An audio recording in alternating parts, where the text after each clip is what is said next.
Have you ever wondered if you're doing things that quietly push people away, but no one dares to tell you? As we grow older, we begin to settle into certain habits. Some are comforting, even wise, but others can turn into blind spots.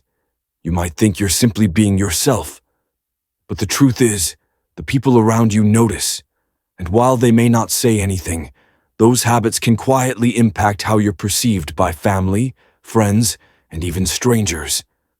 In this video, we're going to uncover 12 ugly things you might be doing in old age that everyone notices, but no one tells you. And I don't mean ugly in the physical sense.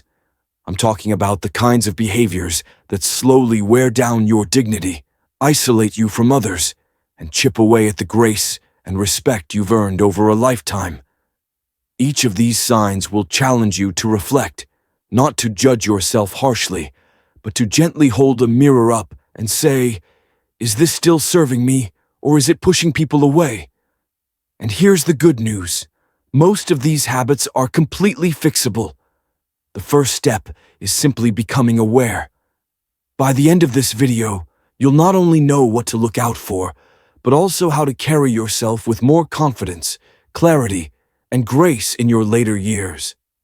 So stay with me until the end, because you may realize that a few small changes could make a big difference in how others experience you, and more importantly, how you experience yourself. Let's begin. Number 1, neglecting personal hygiene. One of the first things people silently pick up on, but rarely mention, is when someone stops taking care of their hygiene. And I'm not talking about major neglect either. It's the little things. Wearing clothes that look like they've been worn 3 days in a row, hair that hasn't been brushed, fingernails that go just a little too long, a faint odor that lingers a bit too long after you leave the room. These may seem small, but they speak volumes. See, hygiene isn't just about cleanliness. It's about how we carry ourselves. In our younger years, we usually maintain these habits without even thinking. But as we get older, energy wanes, routines change, and some people start to feel like, what's the point? And that shift is subtle, but the people around you notice. They may not tell you outright because they don't want to embarrass you. Especially younger family members, they don't know how to bring it up without hurting your feelings. So instead, they simply adjust. They sit a little farther away. They shorten the visit. They stop initiating hugs. But what they're really reacting to isn't you. It's the message your self-care is sending. It tells them you've given up a little, that maybe you don't value yourself as much as you once did. And here's the part no one says out loud. When you stop taking care of yourself, people unconsciously stop treating you with the same level of warmth and respect. Now, this doesn't mean you have to dress like a fashion model or wear cologne every day. But a fresh shirt, clean hair, and trim nails go a long way. They tell the world I'm still here. I still care. I still respect myself and you. The truth is, people respond to your energy before they respond to your words. And hygiene is one of the clearest reflections of that energy. When you take care of yourself, it quietly invites others to treat you with kindness, closeness, and dignity. And that's a message worth sending. Number 2, speaking without a filter. As we age, something curious tends to happen. The inner voice that once said, maybe don't say that out loud, gets a little quieter and sometimes disappears. Altogether, you start speaking your mind more freely, maybe even proudly, thinking I've earned the right to say whatever I want. And while that may feel liberating, the people around you often feel something very different. Discomfort. You see, there's a fine line between honesty and bluntness. And over time, maybe if you find yourself saying things that make people pause, shift in their chairs, or avoid eye contact, it might be a sign that what's coming out isn't just truth, it's harshness. Maybe you've caught yourself making remarks about someone's weight, appearance, relationship, or even how they're raising their kids. Maybe you've brushed it off with a chuckle and said, I'm just being honest. Or, back in my day, we weren't so sensitive. But here's the reality. Honesty without compassion just sounds like criticism. And the people on the receiving end, they rarely tell you. They just start pulling back. You'll notice they stop inviting you to certain gatherings, or they don't stay on the phone as long. They love you, but they're trying to protect themselves from the sting of those small, careless remarks. Now, this doesn't mean you need to censor every word or walk on eggshells, but it does mean pausing before you speak and asking, is this helpful? Is this kind? Because sometimes what feels like speaking your truth is actually just releasing frustration, and it lands harder than you realize. A good rule of thumb: if you wouldn't want someone saying it to your grandchild, maybe don't say it to someone else's. The beauty of growing older is the wisdom you carry. And when that wisdom is wrapped in kindness, people lean in, they listen, they respect you deeply. But when it comes coated in sarcasm or judgment, they start tuning out. Even if your intentions are good, your words still have power, maybe now more than ever. Use them to build connection, not create distance. If you're still watching this video and finding these insights valuable, please comment number 2 below to let me know you're here. And if you haven't subscribed yet, I recommend you subscribe and turn on the bell so you don't miss any videos. Your support helps us continue creating good content to inform and inspire you. Number 3, wearing clothes that don't fit anymore. There's a certain comfort in routines, eating the same breakfast, walking the same path, wearing the same clothes you've had for years. And there's nothing wrong with consistency. But when it comes to clothing, what once looked classic can over time begin to feel careless. You may not notice it yourself, but the way your clothes fit or don't says a lot about how connected you are to the present moment. Pants that hang too loose, shirts that cling too tight, outdated styles from 20 years ago, or shoes that have long since lost their shape.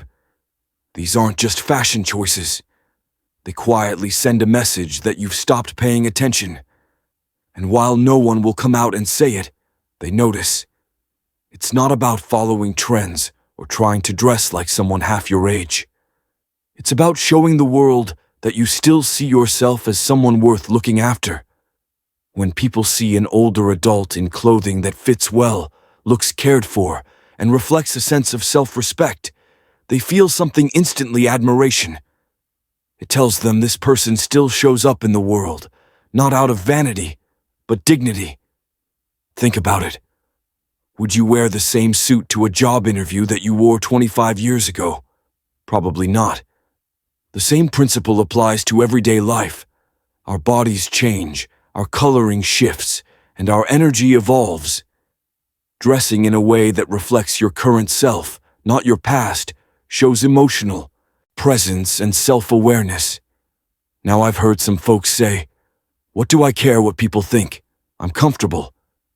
And that's fair. But being comfortable and being dismissive aren't the same. You can be comfortable and put together. You can be relaxed and respectful of your appearance. Even something as simple as upgrading to a well-fitting pair of jeans or choosing a shirt that brings out your natural tones can change the way people respond to you. Not because of the fabric, but because of what it represents, that you're still engaged, still aware, still proud of who you are today. People won't compliment you directly. They may not even mention it at all, but they notice. They smile a little more. They treat you with a touch more reverence, because, like it or not, the way we dress is the first thing the world sees. And even in old age, that first impression still matters. Number 4, interrupting or dominating conversations. We all want to be heard, especially in our later years. When we've lived through enough experiences to know a thing or two, but sometimes in that desire to share what we know or to make sure our point is clear, we forget to leave room for others. It can start subtly. You're in a conversation, and someone brings up a topic you've dealt with before. You jump in. You offer a story. You start explaining what they should do. Before you know it, 10 minutes have passed and no one else has spoken. What's tricky about this habit is that it doesn't come from a bad place. Most of the time, it's rooted in a genuine desire to help. But here's the problem. When we take up too much conversational space, we unintentionally silence the very people we care about, and they won't tell you that you're doing it. Instead, they'll start drifting away. They'll stop calling as often. They'll keep conversations shorter. You'll feel the distance, but you won't always know where it came from. People want to feel seen and heard, not lectured. And when every conversation starts to feel like a one-way street, it quietly wears down the relationship, especially with younger adults or grandchildren who already may feel a little unsure of how to connect with someone from another generation. It's not about saying less. It's about listening more. Letting there be pauses, asking more questions than you answer, and resisting the urge to jump in with advice unless it's asked for. One of the most powerful things an older person can do in a conversation is to hold back just enough to let others fully express themselves, not because you don't have something wise to say, but because they need to know that what they say matters too. And here's the irony. The less you dominate the conversation, the more people seek your input. The more you listen, the more they trust you. You become someone they want to talk to, not someone they feel they have to brace for. So, next time you're in a group, or even just chatting one-on-one, pay attention. Are you truly listening, or are you just waiting for your turn to speak? That small shift in awareness can change everything. Because when people feel heard, they open up, they draw closer, and they start looking forward to the next conversation instead of dreading it. Number 5, complaining about kids these days. It starts as a simple observation. You see a teenager glued to their phone and think, back in my day, we actually talked to each other. You hear someone in their 30s making a decision you disagree with and think they have no idea how the real world works. And before you know it, these thoughts start slipping out in conversations with friends, with family, even with strangers. You may not realize it, but when you constantly criticize younger generations, it sends a powerful and often damaging message. It tells the people around you, especially your children and grandchildren, that you're not interested in understanding them, that you're stuck in a time that no longer exists. Now here's the uncomfortable truth. Every generation thinks the one coming up behind them is missing something. That's nothing new. But when that criticism becomes your default, it doesn't make people see you as wise. It makes them see you as bitter. You might mean it as a joke. You might think you're just pointing out the obvious. But to the people hearing it, especially those under 50, it often feels like rejection, like you're dismissing their entire world, their values, their way of life. And the result, they stop opening up. They keep things light. They avoid deeper conversations because they're bracing for judgment. Even when they love you, they start keeping a part of themselves at a distance. Now that doesn't mean you have to agree with everything younger folks do. It doesn't mean you have to embrace every new trend or idea. But what it does mean is choosing curiosity over criticism. Asking instead of assuming.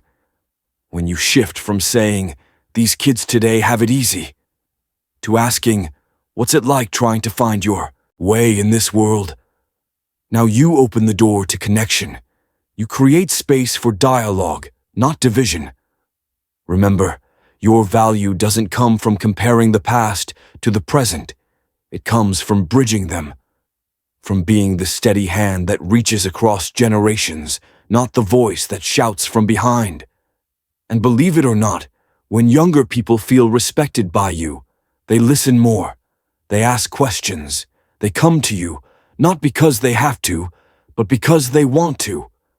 You become not just the elder in the room, but the one they admire, trust, and turn to, not for lectures, but for wisdom that listens first, then speaks. That's real influence. And it starts with letting go of the need to be right about how it used to be, and leaning into who you can still be right now. If you're still watching this video and finding these insights valuable, please comment number 5 below to let me know you're here. And if you haven't subscribed yet, I recommend you subscribe and turn on the bell so you don't miss any videos. Your support helps us continue creating good content to inform and inspire you. Now let's move forward. Number 6, ignoring modern etiquette. There's a kind of social awareness that often goes unnoticed until it's not there. Things like speaking loudly on your phone in public, standing too close in line, or playing a video without headphones in a waiting room. Small behaviors, sure, but they can have a big impact on how others perceive you. Now, these things might not have been a big deal decades ago. Back then, people were more tolerant of loud conversations or unexpected behavior. But times change, expectations shift, and what used to be considered harmless now makes people quietly uncomfortable. And here's the tricky part. You may not even realize you're doing it. No one pulls you aside and says, "Hey, could you turn that down?" Or, "Do you mind stepping back a little?" Instead, they'll give you a look, or avoid eye contact, or move to another seat. It's not personal, but it is real. And whether it's on the subway, in a coffee shop, or even just walking through a store, these little breaches of what people now consider common courtesy send a message. They say, "I'm not aware of how I affect others." And the truth is, people don't always give older adults the benefit of the doubt. They often assume you should know better. So when they see these behaviors, they don't chalk it up to misunderstanding. They chalk it up to disregard. That's not the legacy you want to leave. And fortunately, it's one of the easiest things to fix. Start noticing how people around you behave in public spaces, how they manage their volume, how they navigate personal space, how they engage with technology when others are around. Modern etiquette isn't about being uptight. It's about being considerate. It shows that you're still tuned into the world, still engaged, still aware of the impact you have on others. And that awareness, it builds respect. It tells people, I may be older, but I'm still someone who pays attention, someone who adapts, someone who cares about how others feel. That doesn't just improve how strangers respond to you. It changes how your own family sees you too. Grandkids notice, neighbors notice, and their quiet admiration grows. Because in a world that's always rushing, someone who moves with awareness, who carries themselves with subtle dignity, stands out more than ever. Number 7, oversharing medical problems. We've all heard the joke, get a few older folks together, and the conversation turns into a contest of who's got the worst knee, the highest blood pressure, or the most medications lined up on the bathroom shelf.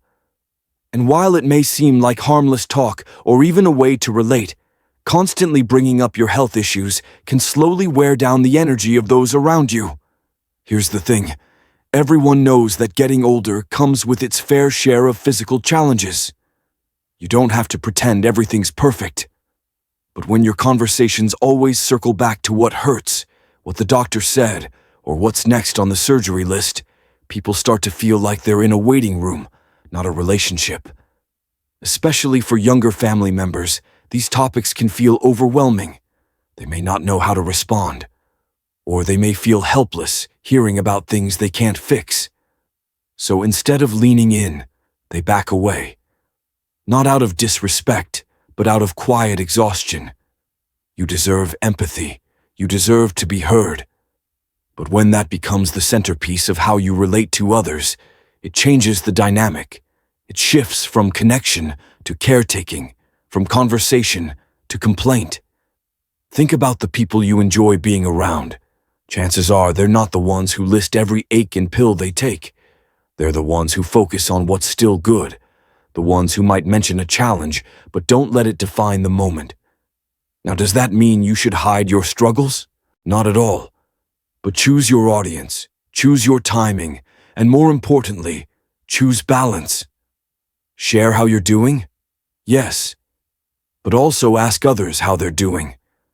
Talk about the book you're reading, the neighbor's garden, the bird you saw out your window. Because your life is still full of stories that aren't just medical charts, and people want to connect with you, not just your symptoms.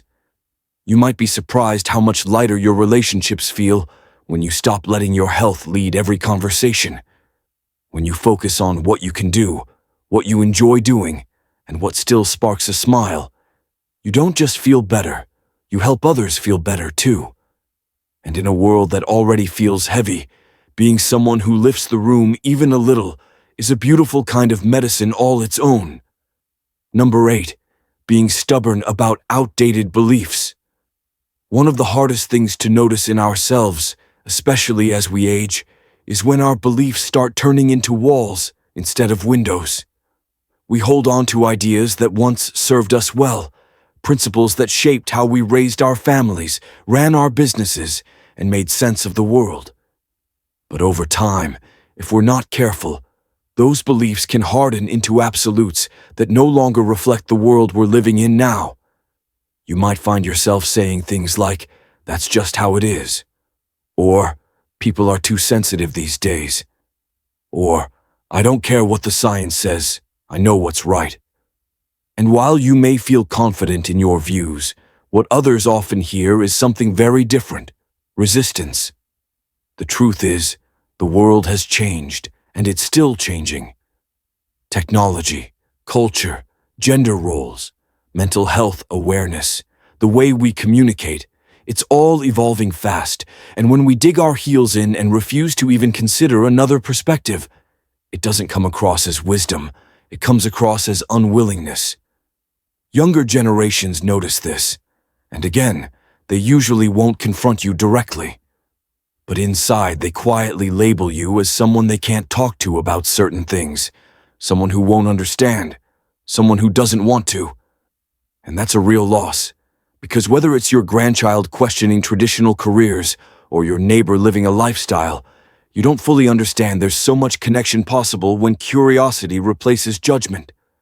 Now, staying open doesn't mean you abandon your values. It means you're willing to update your understanding without compromising who you are. It means making room at the table for new ideas, even if you don't agree with all of them. And here's something else. Stubbornness often hides fear. Fear of losing relevance. Fear of being left behind. Fear that if we let go of old beliefs, we lose a piece of ourselves. But the truth is, your relevance doesn't come from how firmly you hold on to the past. It comes from how courageously you meet the present. When you're able to say, "I never thought of it that way," or "Tell me more about what that means to you." You open doors and people walk through them. They feel safe. And the beautiful part is, sometimes you do change your mind. Sometimes the younger person you're listening to turns out to be right in ways you hadn't imagined. And that humility, that willingness, that's what makes people truly admire you. Not because you had all the answers, but because you stayed a student of life, even in old age. That's rare and it's powerful. If you're still watching this video and finding these insights valuable, please comment number 8 below to let me know you're here. And if you haven't subscribed yet, I recommend you subscribe and turn on the bell so you don't miss any videos. Your support helps us continue creating good content to inform and inspire you. Now let's move forward. Number 9, walking or moving without awareness of space. As we age, our pace changes. We slow down a little. We might feel less steady or more cautious with our steps, and that's completely natural. But what often happens without us realizing it is that we become less aware of how our movements affect the people around us. You've probably seen it, someone standing in the middle of a grocery aisle, cart sideways, completely blocking the way while scanning a label, or someone stopping suddenly in a busy walkway, lost in thought, or walking with a friend and slowly drifting into the path of oncoming foot traffic. Most of the time, these things happen without bad intent. You're not trying to be inconsiderate. You're simply focused on your own task. But to the people around you, especially those in a hurry or navigating tight spaces, it feels like friction, like you're creating small obstacles that make their day a little harder. And here's the key part. People rarely say anything. They just sigh, walk around you, maybe give a quick glance, and carry on. But over time, these small moments add up in how others perceive you. They might start to see you as that person who's always in the way. Or they may silently decide to avoid situations where they'd have to walk beside you, shop with you, or navigate public spaces together.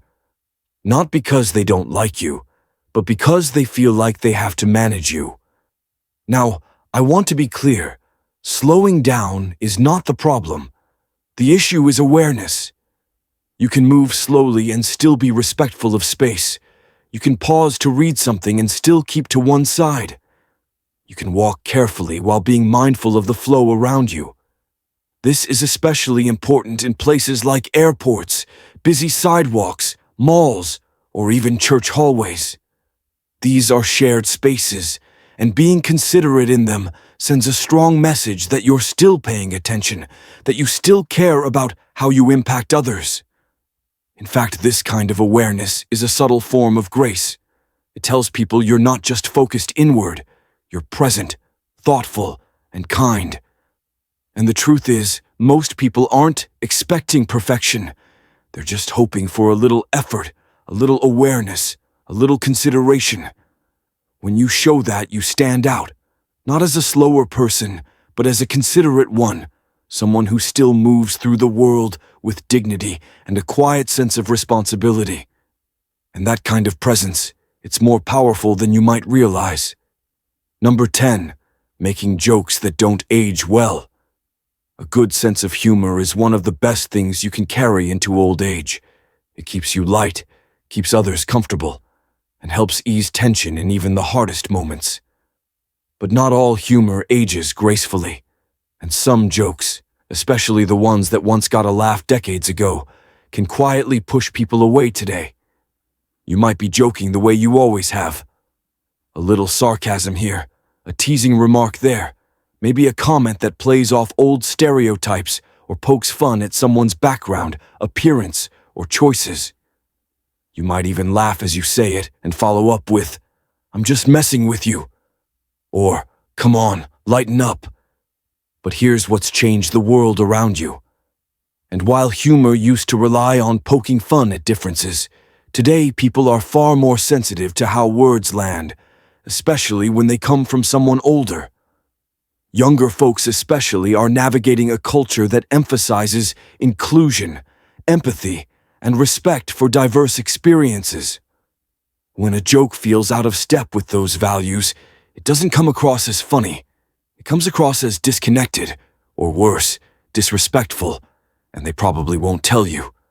They'll just laugh politely, then avoid getting too close. You'll feel the distance, but maybe not understand where it came from. Now, that doesn't mean you have to walk on eggshells. It doesn't mean humor is off limits, but it does mean thinking twice before you default to certain kinds of jokes. Ask yourself, is this funny because it's clever, or because it puts someone else down? The best kind of humor, especially in older age, is the kind that lifts people up, that brings lightness, not discomfort, that shows you're not stuck in the past, but evolving right along with everyone else. In fact, nothing builds connection faster than being able to laugh at yourself. It shows humility. It shows perspective. It shows that you're not trying to prove anything. You're just here to enjoy the moment with others. And when people see that, they relax. They engage. They start seeing you not just as the older person in the room, but as someone who still gets it. A kind sense of humor will take you far, but a humor that's thoughtful, self-aware, and a little updated for today. That'll keep the door to connection wide open at any age. Number 11. Acting helpless when you're not. Getting older brings real challenges. No one's denying that. There are things that used to come easy that now take more time, more care, sometimes more help. But there's a difference between needing help and defaulting to it when you don't have to. And over time, that difference becomes something people notice more than they'll ever admit. Maybe you've gotten used to saying, "Can you just do it for me?" Or, "I don't know how any of this works. I'll mess it up anyway." At first, those requests feel innocent. But when they become habits, especially for things you're still capable of doing, they can quietly start to wear on the people around you. Family members might start feeling like caretakers, even when you're perfectly able. Friends may notice that they're always the ones lifting, reaching, fixing, organizing. And though they might smile and say, "No problem," inside they begin to feel something else: resentment. What's even more complex is that sometimes this behavior is subconscious. It's not laziness, it's fear. Fear of doing it wrong, fear of looking silly, fear of not keeping up. So you let someone else step in. And with each little surrender, your independence slips just a bit more. But here's the truth. People admire effort more than perfection. They'd rather see you try and struggle a little than give up altogether.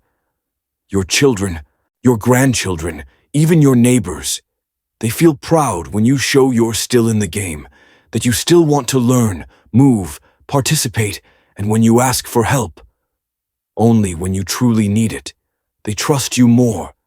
They don't feel like they're being manipulated or taken for granted.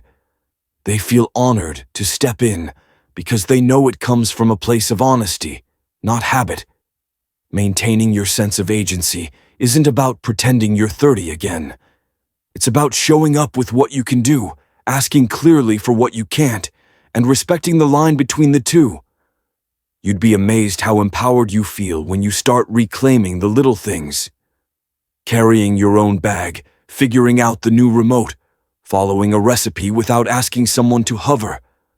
These small wins build confidence. They remind you and everyone around you that age may change what you're capable of, but it doesn't take away your strength, your will, or your dignity. Because the people who truly age well aren't the ones who never ask for help. They're the ones who know when to ask and when to stand tall and say, "I've got this." Number 12, pretending you're always right.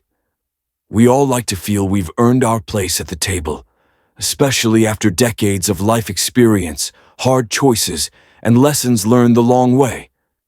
So, it's understandable that at a certain point, many older adults feel like they've got the answers, that they've seen enough to know how things work, and in many cases they do. But here's where it gets tricky. When the need to be right overshadows the need to connect, people stop listening. It might show up in small ways. Correcting someone's story at dinner, insisting your way of doing something is the only way that makes sense. Rolling your eyes at new ideas or brushing off someone else's opinion with, "Trust me, I know better." At first, others may shrug it off. They might even laugh. But over time, being around someone who always has to be right becomes exhausting. People start avoiding meaningful conversations. They withhold their thoughts. They stop challenging you, not because you convince them, but because it's just easier to stay quiet. The irony is, many older folks don't do this to be arrogant. They do it to feel safe, to feel like they still have authority in a world that's changing quickly around them. But when being right becomes more important than being kind or curious, it backfires. Being wise doesn't mean having all the answers. It means knowing when to offer your perspective and when to let someone else explore theirs. It means holding your opinions with confidence, but also with openness, because here's the truth. Most people don't say out loud, the people we admire most aren't the ones who correct us.